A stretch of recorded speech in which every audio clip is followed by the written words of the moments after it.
कहते हैं एक राइटर जो होता है ना वो अपने टाइम पीरियड का प्रोडक्ट होता है। जिस टाइम पीरियड में पैदा हुआ है उस टाइम पीरियड में क्या कंडीशंस थी, पॉलिटिकल कंडीशंस क्या थी, कल्चरल कंडीशंस क्या थी, रिलीजियस कंडीशंस क्या थी, वो सारी की सारी राइटर पर इम्पैक्ट करती है। तो आज डॉस्टोवस्की को मैं फिर कवर कर रहा हूँ। मैंने हमेशा डॉस्टोवस्की को ज़्यादा कवर किया है। तो जिस चीज़ के लिए मुझे कई बार बोला भी गया है, कमेंट सेक्शन में लोगों ने बोला है कि आप डॉस्टोवस्की के पीछे पड़ गए हैं, आप बाकी राइटर्स को कवर नहीं करते। देखिए, बाकी राइटर्स को भी मैंने कवर किया, ऐसा नहीं है कि मैंने कवर नहीं किया है, पर मेरा मानना ये है कि मैं बहुत सारे राइटर्स को ना कवर करूं, उसके बजाय मैं एक राइटर को कवर करूं, पर मैं बहुत डेप्थ में कवर करूं। हो सकता है आगे जाके जब मुझे टाइम मिलेगा तो मैं और राइटर्स को भी कवर करूंगा, पर मेरी कोशिश ये रहती है कि जब मैंने एक राइटर को पकड़ लिया है तो उसकी मैं गहराई में जाऊँ। खाली ये नहीं है कि मैं उसकी बस किताब के बारे में आपसे डिस्कस करके चला जाऊँ। ये भी इम्पोर्टेंट है कि वो जो राइटर है वो किस टाइम पे पैदा हुआ, उसके आसपास कंडीशंस क्या थी, किन आइडियोलॉजीज को वो अपने दिमाग में रखता था, तो वो सब बहुत इंपॉर्टेंट है। इससे ना बहुत तरह के बेनिफिट्स मिलते हैं। जो लोग राइटर बनना चाहते हैं उनको बेनिफिट मिलता है, जो हिस्ट्री के लवर्स हैं उनको बेनिफिट मिलता है, लिटरेचर के लवर्स हैं उनको डेप्थ में जाने का बेनिफिट मिलता है। और डॉस्टोवस्की को ही मैंने क्यों चुना है, बार बार मैं डॉस्टोवस्की पे ही क्यों बात करता हूँ, उसके बारे में बताता हूँ आपको। डॉस्टोवस्की एक इस तरह के राइटर हैं जिसका हर एक राइटर में इम्पैक्ट है। आप नोबेल प्राइज है लिटरेचर में, उनके बारे में पढ़ना कभी, आप देखेंगे उस सब के सब डॉस्टोवस्की को पढ़ते हैं, सब के सब डॉस्टोवस्की को पढ़ते ही पढ़ते हैं, क्योंकि साइकोलॉजिकल जो डेप्थ है डॉस्टोवस्की की राइटिंग में वो बड़ी स्ट्रॉन्ग है।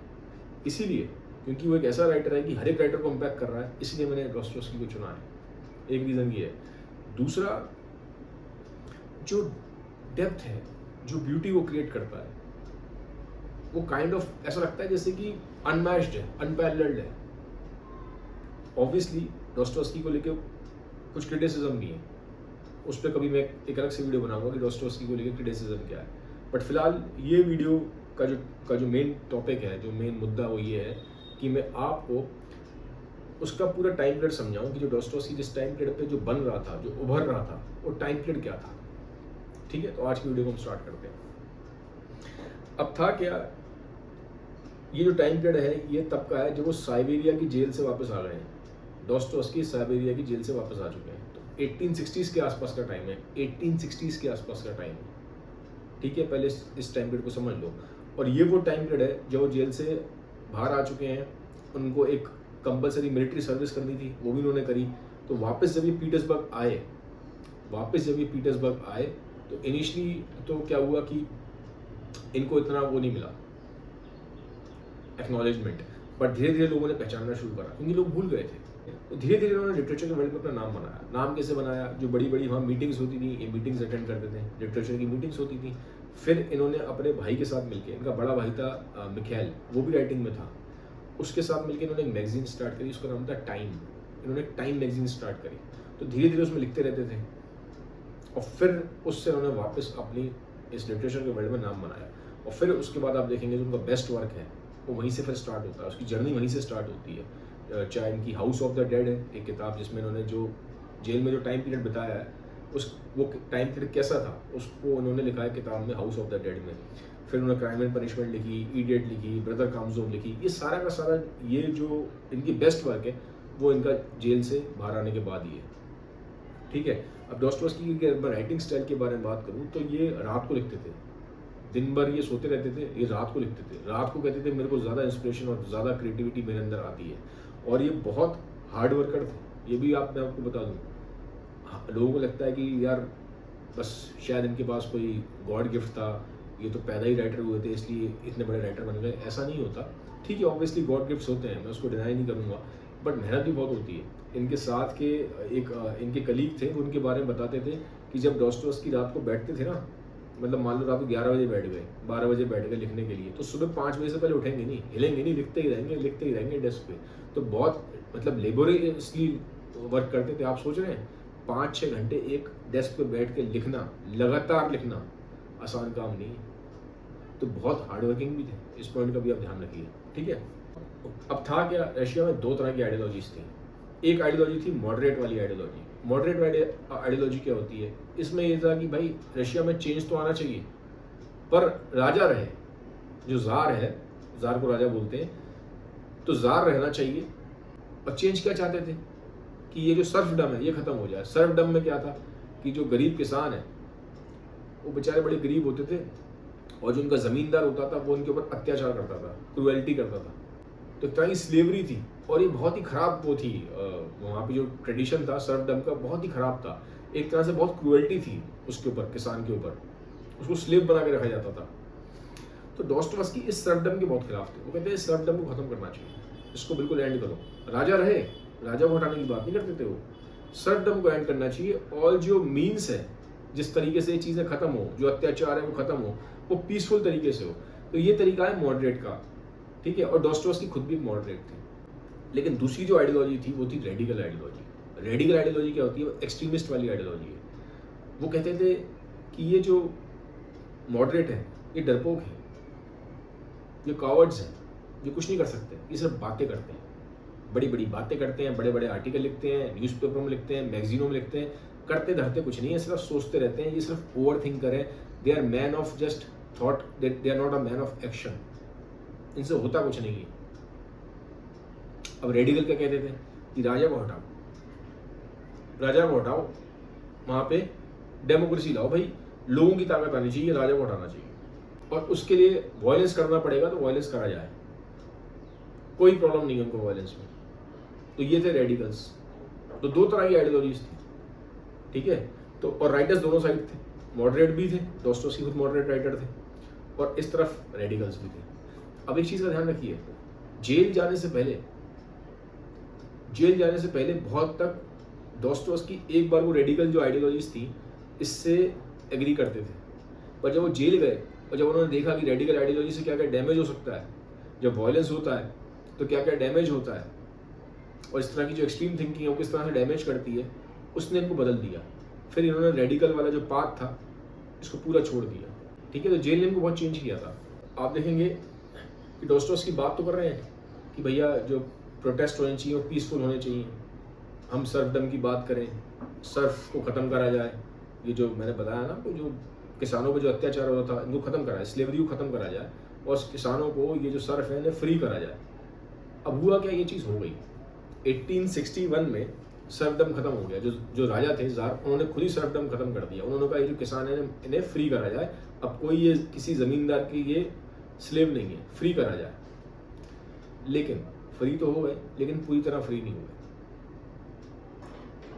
जो रेडिकल्स थे वो कहते थे इनको फ्रीडम मिली नहीं है, अभी भी इनको टैक्स भरना पड़ रहा है, अभी भी इन पर अत्याचार हो रहा है, ये तो सिर्फ नाम का है, नाम के लिए उनको ऑन पेपर इन्होंने आपने उनको आज़ादी दे दी है, रियल में उनको आज़ादी मिली ही नहीं है। सारा का सारा जो पैसा है तो रिच लोगों के पास जा रहा है, ये बेचारा गरीब तो अभी भी गरीब ही है। तो कोई हुआ ही नहीं है बेटरमेंट इनके लिए। इसके लिए वो कहते हैं भैया हमको तो अपने तरीके से चलना पड़ेगा। तो रेडिकल जो होते हैं वो कम्प्लीटली इसको रिजेक्ट कर देते हैं कि ये जो सर्फडम को एबॉलिश किया है नाम का है, कुछ नहीं हुआ। अब लोग भी आप देखेंगे बहुत तक इनकी बातों में ज़्यादा बिलीव कर रहे हैं, क्योंकि इनकी बातों में एक उबाल है। कैसे बिलीव कर रहे हैं इसके बारे में कैसे मालूम पड़ता है, एक जगह ना एक बड़ी एक मीटिंग होती है शाम के टाइम पे, और वो लिटरेचर वाला इवेंट है। लिटरेचर वाला इवेंट कैसे है कि वहाँ लिटरेचर वाले लोग आए हुए हैं, म्यूज़िक वगैरह बज रहा है, इस टाइप का हो रहा है। तो वहाँ सारे राइटर्स को बुलाया गया कि सारे राइटर्स भी आएंगे, सारे म्यूजिशियंस भी आएंगे। तो डॉस्टोयेव्स्की पहुंच जाते हैं, और बड़े बड़े ग्रेट राइटर्स पहुंचते हैं, थिंकर्स पहुंचते हैं, म्यूज़िक वगैरह भी होता है, गाना बजाना भी होता है। तो ये डॉस्टोयेव्स्की वहाँ बैठे हुए हैं, इनको बुलाया जाता है कि आप स्टेज पर आके स्पीच दें। तो ये अपनी स्पीच देते हैं कि जो ज़ार हैं, राजा हैं, वो तो अच्छे हैं, और अच्छी बात है इन्होंने सर्फडम को भी ख़त्म कर दिया। हाँ, इसमें भी कुछ कमी आए, इसको धीरे धीरे हम ठीक करेंगे पीसफुल प्रोटेस्ट के थ्रू। हम उनसे क्या करेंगे, हम उनको रिक्वेस्ट करेंगे कि भाई ये कमियां हैं, लिख के देंगे, आप इन पे वर्क करिए, क्योंकि अभी पूरी तरह से सर्फडम खत्म होने के बावजूद भी दिक्कतें अभी खत्म नहीं हुई हैं, प्रॉब्लम्स हैं अभी किसानों के साथ, बहुत उनको भी पूरी तरह से न्याय नहीं मिला है।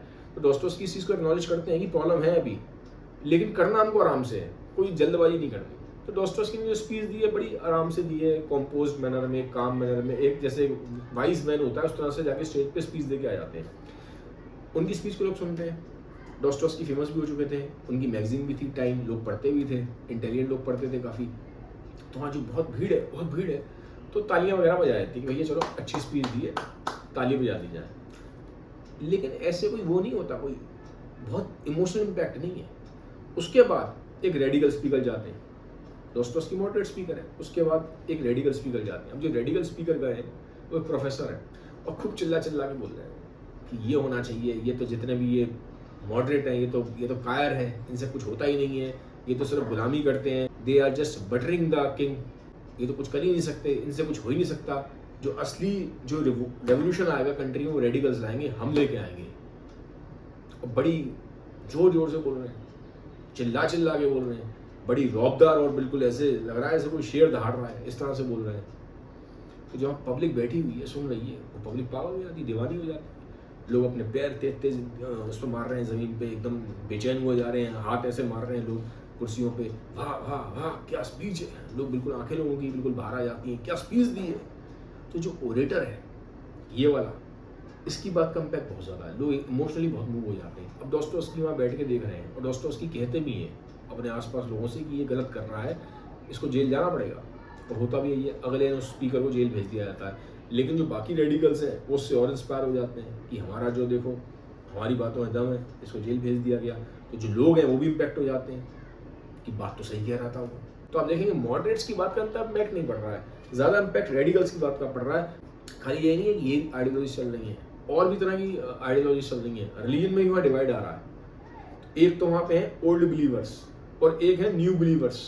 इसको भी समझ लो आप, एक ओल्ड बिलीवर है, एक न्यू बिलीवर है। अब ओल्ड बिलीवर कौन से हैं? ओल्ड बिलीवर वो हैं जो चर्च के पुराने तरीकों को समझते हैं, पुराने तरीकों को मानते हैं। क्योंकि क्या हुआ था कि वहाँ पे ना कुछ चर्च में रिफॉर्म्स हुए थे, कुछ चेंजेस आ गए थे। तो जो ओल्ड बिलीवर्स थे वो कहते थे हम नए चेंजेस को मानेंगे नहीं। वो कहते थे ये जो नए चेंजेस हैं ये चर्च के एकदम खिलाफ है, जो रियल टीचिंग्स हैं क्रिश्चियनिटी की उसके ये अगेंस्ट जा रहे हैं। उनको बोलते थे वो न्यू बिलीवर्स। वो कहते थे कि ये लोग डेविल से इंस्पायर्ड है, वो उनको बोलते थे कि एंटी क्राइस्ट है। इनफैक्ट वो जो ओल्ड बिलीवर्स थे वो राजा को बिलीव नहीं करते थे, ठीक है। ये बहुत एक तरह से देखेंगे बड़े हम्बल बैकग्राउंड से आते थे ओल्ड बिलीवर्स, और ये फिर अपने तरीके से रहते थे। वो कहते थे हम ये जो इस टाइम ये जो आप जो जिस तरह से रिलीजन चल रहा है रशिया में, वो कहते थे एक तरह से एंटी क्राइस्ट है, कि डेविल चला रहा है। वो तो राजा को भी नहीं मानते थे। वो पासपोर्ट भी अपना उन्होंने छोड़ दिया था। अब रशिया में क्या, रशिया में दो तरह के पासपोर्ट होते हैं। एक तो होता है इंटरनेशनल पासपोर्ट जो आपको कंट्री के बाहर जाने के लिए चाहिए होता है, एक पासपोर्ट होता है इंटरनल पासपोर्ट। रशिया में अंदर भी आपको घूमना है अगर तो आपको इंटरनल पासपोर्ट चाहिए होगा, तो वो पासपोर्ट को भी छोड़ देते थे। वो बन गए थे बिल्कुल घुमक्कर टाइप के वॉन्डरर, एक जगह रुकते नहीं थे। तो उनका नाम था इन लोगों का बेगुनी, BEGUNY। आप इसको गूगल कर सकते हैं। तो ये एकदम हर जगह ना घूमते फिरते रहते थे, एक जगह रुकते ही नहीं थे। ये कहते थे हम क्या रुके, हमारा कोई घर नहीं है, हम बिलीव ही नहीं करते आप जिस तरह से रिलीजन चल रहा है और जिस तरह से ये जो राजा हैं ये जिस तरह से इसको चला रहे हैं, वो बिलीव ही नहीं करते थे इन चीज़ों को। वो राजा में और उस टाइम पे जो चीज़ें चल रही थी उसमें बिलीव नहीं करते थे। वो शादी में बिलीव नहीं करते थे, वो बच्चा करने में बिलीव नहीं करते थे। वो कहते थे हम बच्चा क्या करें, जो ये जो सोसाइटी है इतनी करप्ट हो गई है, क्या बच्चे को लेके आए। टाइम बीतता जाता है। मैंने बोला था कि इन जनरल भी जो लोगों का जो भरोसा है पब्लिक का, वो इंटरनली इमोशनली इंस्पायर इनसे ज़्यादा हो रहे थे रेडिकल्स की थिंकिंग से। और रेडिकल्स की थिंकिंग को इंस्पायर करने वाला जो बंदा था ज़्यादा उस टाइम पे 1862 में एक बंदा आया था, वो भी एक्सट्रीम रेडिकल था, वो तो और एक्सट्रीम रेडिकल था। उसका नाम था ज़ैक नेवेस्की। अब इसने क्या किया, इसको समझने के लिए पहले थोड़ा सा और बैकग्राउंड समझना पड़ेगा, थोड़ा हिस्ट्री अब समझनी पड़ेगी। जो रशिया में ये जो रेडिकल चल रहे थे ये इंस्पायर्ड थे फ्रेंच रेवोल्यूशन से। तो फ्रेंच रेवोल्यूशन में क्या हुआ था, फ्रेंच रेवोल्यूशन के टाइम पे जो पावर थी मेनली उस टाइम पे राजा के हाथ में थी। राजा और प्रीस्ट यही चलाते थे कंट्री को। जो कॉमन मैन था उसकी हालत बड़ी खराब थी। तो अब हुआ क्या, ये जो कॉमन मैन थे, ठीक है, इन्हीं में से आप देखेंगे एक ग्रुप निकलता है रेडिकल्स का जो एक्सट्रीमिस्ट है। और इनमें जो सबसे एक्सट्रीमिस्ट है उनको बोलते थे जैकोबियंस। इन जैकोबियन का लीडर था रॉबस्पियर। तो रॉबस्पियर अपने आप में बहुत सिंसियर आदमी था और बड़ी उसके अंदर विल पावर बहुत थी। तो उसने बोला कि ये जितने भी ये राजा हैं और जितने भी राजा को ये जो उसके आसपास जितने भी नोबल लोग हैं यही सारा करप्शन कर रहे हैं, इन्हीं की वजह से हमारी जो हालत है बड़ी ख़राब है फ्रांस की। उसने मालूम है क्या करा, वो तो बिल्कुल एक्सट्रीम वायलेंस में बिलीव करता था, बहुत एक्सट्रीम वायलेंस में। तो उसने राजा को पकड़ के, उसके आदमियों ने राजा को पकड़ के गुलिटीन किया। गुलिटीन मतलब क्या होता है, एक मशीन सी होती है, ऊपर उस पर एक लोहे का फरसा सा होता है, आदमी को ऐसे लिटा देते हैं, लोहे का फरसा गिरता है पूरा, एक लोहे का ब्लेड होता है समझ लो, पूरा ऐसे गिरेगा और आदमी का जो सिर है वो अलग हो जाएगा उसकी बॉडी से, ठीक है। तो ये होता था गुलिटीन। तो रॉबस्पियर ने राजा को पकड़ के, राजा के जितने भी साथ थे, ठीक है, रानी और जितने भी उसके नोबल लोग थे, सबको ऐसे गुलिटीन करवाया।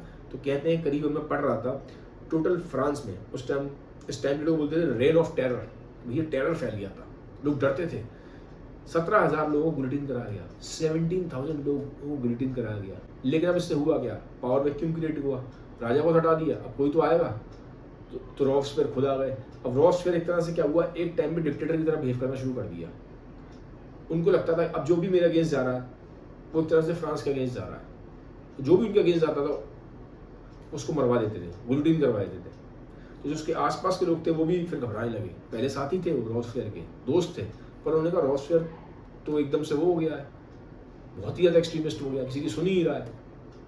उन्हें डर लगने लगा कि हम ही ने मरवा दे, वो मरवा भी दिया था बहुत सारे अपने साथियों को रॉबस्पियर ने। फिर बाद में वाला फिर क्या किया, उसी के साथ के लोगों ने फिर उसी को पकड़ लिया रॉबस्पियर को, और रॉबस्पियर को फिर खुद जो गुलिटीन उसने बनाया था, जिससे उसने राजा को और बाकी नोबल्स को मरवाया था, 17,000 लोग मरे थे, 17,000 लोग, तो उसी गुलिटीन से फिर रॉबस्पियर को भी मारा गया। रॉबस्पियर का भी फिर गुलिटीन हुआ। तो ये जो टाइम ऑफ पीरियड है ना, इसको रेन ऑफ टेरर बोलते हैं फ्रांस में। तो पहले ये जो फ्रेंच रेवोल्यूशन था, इससे रशिया के ये जो रेडिकल्स थे ये बड़े इंस्पायर्ड थे, इसलिए बोलते थे अपने आप को रशियन जैकोबियंस, क्योंकि रॉबस्पियर का जो ग्रुप था ये सब जैकोबियंस थे। अब तो एक इससे इंस्पायर तो हुए रशियन रेडिकल्स की, हमें वॉयलेंस लाना है, हमें ऐसे करना है, हमें जो हमारे यहाँ जो राजा है इसको भी हमें हटा देना है, और हमें भी वहाँ पे डेमोक्रेसी लेके आनी है, हम भी अब कॉमन मैन की पावर को लेके आएंगे। लेकिन करना कैसे, करें कैसे, उसको लेके कैसे जाए वहाँ तक, वो पाथ क्या है, वो आइडियाज़ क्या है, आइडियोलॉजी क्या है। यहाँ पे फिर उन्होंने फॉलो किया मार्क्स को। 1799 में फ्रेंच रेवोल्यूशन खत्म हुआ, 1818 में मार्क्स का जन्म होता है, और वो जो टाइम पीरियड है फिर उसके बाद वाला पूरा, वो मार्क्स के आइडियाज वहाँ डोमिनेट करेंगे। तो मार्क्स से इनको ये मालूम पड़ा कि करना तो फ्रेंच रेवोल्यूशन जैसा है, हमें भी वॉयलेंस लाना है, वॉयलेंस की बात कर रहे थे, पर वो करना कैसे, एग्जीक्यूट कैसे करना है, वो उसकी वो आइडियोलॉजी क्या होगी, वो पाथ क्या होगा, रास्ता क्या होगा, वो उन्होंने फिर मार्क्स से ले लिया। तो उन्होंने फ्रेंच रेवोल्यूशन और मार्क्स को कंबाइन कर दिया। तो ये जो बंदा था, अब वापस आते हैं, मैंने आपको बताया था एक जो एक्सट्रीम रेडिकल था जेलनेव्स्की, 1862 में ये मॉस्को यूनिवर्सिटी में पढ़ के आया था, 20 साल का लड़का था, सिर्फ 20 साल का लड़का। तो इसने अपना ना एक पर्चा तैयार करा, उसका नाम रखा यंग रशिया, एक लेटर सा था समझ लो, लीफलेट था, पर्चा सा, उसका नाम रखा यंग रशिया, और उसने अपनी पूरी यहाँ पे उसने अपने आइडियाज लिख दिए। अब जो उसके आइडियाज थे वो बड़े वॉयलेंट थे। उसने क्या क्या लिखा था, वो कहता था रिलीजन को हटा दिया जाए, फैमिली सिस्टम को हटाया जाए, मैरिज को हटाया जाए, क्योंकि इससे इंडिविजुअल की ग्रोथ नहीं होगी, इंडिविजुअल की ग्रोथ नहीं होगी तो कंट्री कैसे ग्रो करेगा। और बहुत ही वॉयलेंट तरीके से हम राजा को हटा पाएंगे, नहीं तो हम राजा को हटा ही सकते। तो वॉयलेंस का इसने बहुत इस्तेमाल करने के बारे में लिखा था, और बहुत एक्सट्रीम तरह की उसकी बातें थी, जिससे हुआ क्या, बड़ा अनरेस्ट फैल गया, सब जगह इसकी बात फैल गई, वो पर्चे सब जगह फैल गए। तो यंगस्टर्स थे वो इंस्पायर हो गए, रेडिकल्स थे वो इंस्पायर हो गए। अब बीच में हुआ कि वहाँ पीटर्सबर्ग में कई जगह आग भी लगा दी गई, इस तरह का वायलेंस हुआ। अब डॉस्टोव्स्की ये बात जानते थे कि ये काम इसी वजह से हो रहा है, ये जो जेलनेव्स्की है इसी की आइडियोलॉजी ये काम कर रही है पीछे। और डॉस्टोव्स्की को ये चीज़ दिखाई दे रही थी कि इस तरह से अगर चीज़ें चलती नहीं तो दिक्कत आगे जाके बहुत ज़्यादा हो जाएगी, और इसको अगर हमें समझना है ना, और अच्छे से समझना है, तो उस टाइम पे ना किताब लिखी गई थी अराउंड 1862 में, रशियन राइटर टुर्गेनेव ने, ये भी रशिया में बहुत फेमस राइटर है टुर्गेनेव, उन्होंने किताब लिखी थी फादर्स एंड सन्स। तो उस टाइम पे एक जनरेशनल डिवाइड दिखाया गया। ये जो आप देख रहे हो ना कि एक तरफ मॉडरेट्स और मैं रेडिकल्स की बात कर रहा हूँ, तो ये किताब में इसको बहुत और अच्छे तरीके से दिखाया गया है, एक कहानी के फॉर्म में दिखाया गया है। मैं हल्का सा आपको एक ओवरव्यू देता हूँ कहानी में है क्या।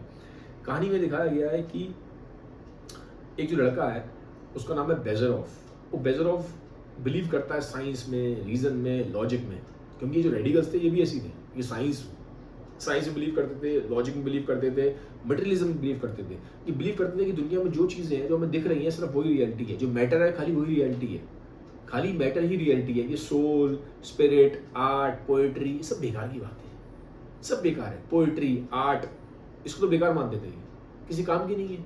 वो सिर्फ साइंस को, लॉजिक को, रीजनिंग को, इसको बहुत ऊपर मानते थे। वो कहते हैं जो दुनिया में सब दिखता है हमें, सब जो दिख रहा है, कंप्लीट मटेरियलिज्म, जो मैटर दिखाई दे रहा है, यही रियलिटी है।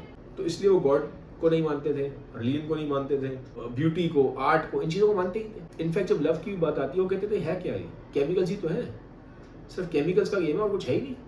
तो हर चीज़ को वो एक तरह से आप देखेंगे वो मैटर के थ्रू डिफाइन करने की कोशिश कर रहे हैं। वो कहते हैं मैटर ही रियलिटी है और कोई रियलिटी है ही नहीं। तो अभी जो कहानी में जो अब मैं बता रहा हूँ, ये जो सेंटर कैरेक्टर है बेजरॉफ, ये भी ऐसा ही है। ये बिलीव करता है साइंस में, रीजन में, लॉजिक में, पढ़ के आया है, यूनिवर्सिटी से पढ़ के आता है। और जब बात आती है लव की, ब्यूटी की, आर्ट की, वो कहता है बेकार की चीज़ है, किस काम की है। तो इसमें स्टेटमेंट ही बोलता है वो कि एक जो केमिस्ट है, जो केमिस्ट्री का एक्सपर्ट है, it is better than 20 poets. A chemist is better than 20 poets. वो कहता है आर्ट किस काम की है, तो यूज ही नहीं है आर्ट का, क्या करना। आर्ट, लव, ब्यूटी इंटरनली बहुत कोल्ड हो जाता है, अकेला अकेला रहता है, लोग उससे कनेक्ट नहीं कर पाते। तो यहीं से एक तरह से फर्स्ट टाइम रशिया में जो नाइलिज्म है, जो हम बोलते हैं नाइलिज्म, यहीं से निकलता है। क्योंकि बेजरॉफ एक नाइलिस्ट है, वो सिर्फ कोल्ड लॉजिक में बिलीव करता है, वह किसी में बिलीव ही नहीं करता। अब होता मालूम है क्या है कहानी में, ये दिखाया है कि जो ओल्डर जनरेशन है, क्योंकि ये पढ़ाई करके आता है, यूनिवर्सिटी पढ़ के आता है, मॉस्को यूनिवर्सिटी, फिर आता है गांव में। तो गांव में अपने एक दोस्त के साथ आता है, उस दोस्त का नाम है किर्सनॉफ के साथ आया हुआ है। तो किर्सनॉफ के जो फादर हैं और किर्सनॉफ के जो चाचा हैं, उनसे बहस हो जाती है। उसके जो चाचा हैं वो ओल्ड जनरेशन वाले, वो बिलीव करते हैं कि प्यार होता है और आर्ट होती है, पोइट्री होती है, और लाइफ में रिलीजन की ज़रूरत है, गॉड की ज़रूरत है। ये चीज़ें बहुत इंपॉर्टेंट है, बहुत इंपॉर्टेंट है। लेकिन फिर अब आइडियोलॉजी का क्रैश होता है। इसमें सीन दिखाया गया, यहाँ बहस कर रहा है बेजरॉफ उसके अपने फ्रेंड के फादर से और उसके चाचा से। एक लड़की से प्यार होता है, एना से। अब एना विडो है, उसके हस्बैंड की डेथ हो गई है, ठीक है, बहुत पैसे वाली है, काफ़ी पैसे वाली होती है। तो प्यार उससे हो जाता है, लेकिन बोल ही नहीं पाता है। बोले कैसे प्यार, क्योंकि प्यार में बिलीव तो करता नहीं है, सबको उसने बोल रखा है प्यार को बिलीव नहीं करता मैं। लेकिन जब अकेला होता है तो बड़ा अकेला फील करता है, घुट जाता है, अलोननेस, एलिनेशन, ये सब आता है उसके अंदर। कहानी के एंड में होता क्या है, बेजरॉफ तो एक जगह क्या होता है, ऑपरेशन कर रहा होता है अपने पेशेंट का, तो इन्फेक्शन हो जाता है इसको, और इस इन्फेक्शन के थ्रू बेजरॉफ की हालत हो जाती है बहुत खराब। तो कहानी के एंड में मर रहा है, एक बिस्तर पर लेटा हुआ है, इसके आसपास इसके दोस्त हैं, इसके घर वाले हैं, सब हैं, रिश्तेदार वगैरह सब है, लेकिन अकेला है, इंटरनली बहुत अकेला है, यंग है, अब मर रहा है। जिस साइंस और लॉजिक को इतना कर रहा था बिलीव, उसी से मर रहा है। एंड में मालूम है क्या होता है, जब बिल्कुल मरने वाला होता है, मरने ही वाला है, तो दरवाजा खुलता है, एना आती है, एना इसका हाथ पकड़ती है, तो आंखों में आंसू आ जाते हैं, आंखों में आंसू आ जाते हैं, और रोते हुए बोल देता है उसको, I love you Ana, I love you, और एंड में मर जाता है। तो आप देखें, टोगिनोव ने दिखाने की कोशिश करी है राइटर ने कि जब आप बहुत ज़्यादा एक्सट्रीमली लॉजिक, साइंस और मटेरियलिज्म में जाते हैं ना, तो एंड में होता क्या है, आप अकेले रह जाते हैं, आपके अंदर एलिनेशन आता है, आपको लगता है दुनिया से आप बिल्कुल अलग थलग हो गए, अंदर ही अंदर सड़ते रहते हैं, कुड़ते रहते हैं, मरते रहते हैं, लेकिन क्योंकि आपने इमेज बना रखी है अपनी ऐसी, तो आप बोल ही नहीं पा रहे प्यार को। बड़ी बड़ी बातें कर रहे थे आप कि प्यार तो होता ही नहीं, कुछ केमिकल्स होता ही होता है, जिसकी वजह से क्या हुआ, क्या रह गई आपकी जिंदगी, आप एक कोल्ड होकर रह गए अंदर से, और अंदर ही अंदर आप घुट रहे हैं, इमोशंस हैं, फीलिंग्स हैं, बोल ही नहीं पा रहे, क्योंकि आपने पब्लिक को तो दिखा रखा है। मैं तो मानता ही नहीं इन चीज़ों को, सब केमिकल होता है, आप अपनी इमेज के अगेंस्ट कैसे चले जाएंगे। लेकिन मौत तोड़ देती है, मौत सारा घमंड तोड़ती है, और घमंड टूटा, और उसको ये चीज़ रियलाइज होती है कि दुनिया सिर्फ लॉजिक पे नहीं चल सकती, लव, आर्ट, ब्यूटी उतनी ही इंपॉर्टेंट है जितना मटेरियलिज्म वाला वर्ल्ड इंपॉर्टेंट है। और कभी कभी लव, आर्ट, ब्यूटी आपकी साइंस, लॉजिक, रीजनिंग इससे भी ऊपर हो जाती है, इससे भी ऊपर हो जाती है। तो ये मैंने एक लॉन्ग डिटेल वीडियो बनाया जिसमें मैंने कोशिश करी है बताने की कि ये पूरा उस टाइम पे माहौल क्या था, कैसा एनवायरनमेंट था जिसमें डॉस्टोयेव्स्की जी रहे थे। इससे क्या होगा, जब आप उनकी कहानियाँ पढ़ेंगे आपको चीज़ें ज़्यादा बेटर तरीके से समझ में आएंगी। Thank you.